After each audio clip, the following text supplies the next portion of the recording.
Bom dia, boa tarde, boa noite. Continuamos com a leitura da Bíblia em ordem cronológica. Hoje, 1 Samuel 18, a inveja de Saul.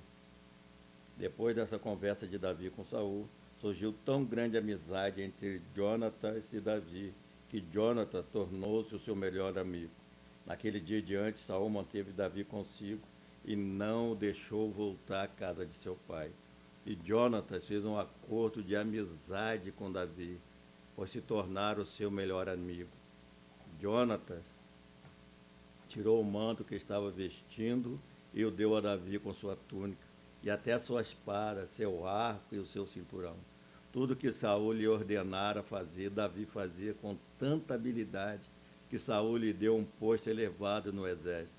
Isso agradou a todo o povo, bem como os conselheiros de Saul.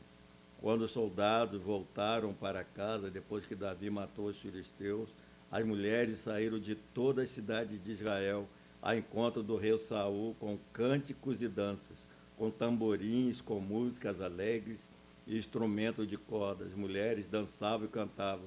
Saul matou milhares e Davi 10 de milhares. Saul ficou muito irritado com esse refrão e aborrecido disse: atribuir a Davi dezenas de milhares, mas a mim apenas milhares. O que mais lhe falta senão o reino? Daí em diante, Saul olhava com inveja para Davi. No dia seguinte, um espírito maligno, mandado por Deus, apoderou-se de Saul, e ele entrou em trânsito em sua casa enquanto Davi tocava a harpa, como costumava fazer. Saul estava com uma lança na mão e atirou, dizendo: encravarei Davi na parede, mas Davi desviou-se 2 vezes. Saul tinha medo de Davi, porque o Senhor o havia abandonado e agora estava com Davi. Então afastou Davi de sua presença e deu-lhe o comando de uma tropa de 1000 soldados que Davi conduzia em suas campanhas. Ele tinha êxito em tudo o que fazia, pois o Senhor estava com ele. Vendo isso, Saul teve muito medo dele. Todo Israel e todo Judá, porém, gostavam de Davi, pois ele os conduzia em suas batalhas. Saul disse a Davi: aqui está minha filha mais velha, Merabe, eu a darei em casamento a você. Apenas sirva-me com bravura e lute as batalhas do Senhor. Pois Saul pensou: não o matarei, deixo isso para os filisteus. Mas Davi disse a Saul: quem sou eu? E o que é minha família, ou o clã de meu pai Israel, para que eu me torne genro do rei? Por isso, quando chegou a época de Merabe, a filha de Saul, ser dada em casamento a Davi, ela foi dada a Adriel de Moelá. Mical, a outra filha de Saul, gostava de Davi. Quando disseram isso a Saul, ele ficou contente e pensou: eu a darei a ele para que ele sirva de armadilha, fazendo cair na mão dos filisteus. Então Saul disse a Davi: hoje você tem uma segunda oportunidade de tornar-se meu genro. Então Saul ordenou aos seus conselheiros que falassem em particular com Davi, dizendo: o rei está satisfeito com você e todos os seus conselheiros o estimam. Torna-se agora seu genro. Quando falaram com Davi,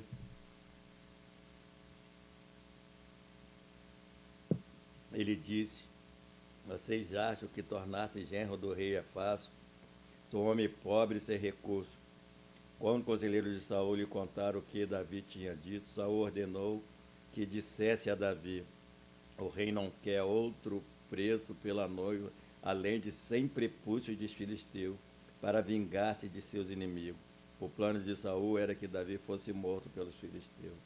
Quando os conselheiros falaram novamente com Davi, ele gostou da ideia de tornar-se genro do rei. Por isso, antes de terminar o prazo estipulado, Davi e seus soldados saíram e mataram 200 filisteus. Ele trouxe os prepúcios e os apresentou ao rei para que se tornasse seu genro. Então Saul lhe deu em casamento sua filha Mical. Quando Saul viu claramente que o Senhor estava com Davi e que sua filha o amava, temeu ainda mais e continuou seu inimigo pelo resto da sua vida. Os comandantes filisteus continuaram saindo para a batalha, e toda vez que o faziam, Davi tinha mais habilidade do que os outros oficiais de Davi, e assim tornou-se ainda mais famoso. Que Deus abençoe sua palavra lida no dia de hoje.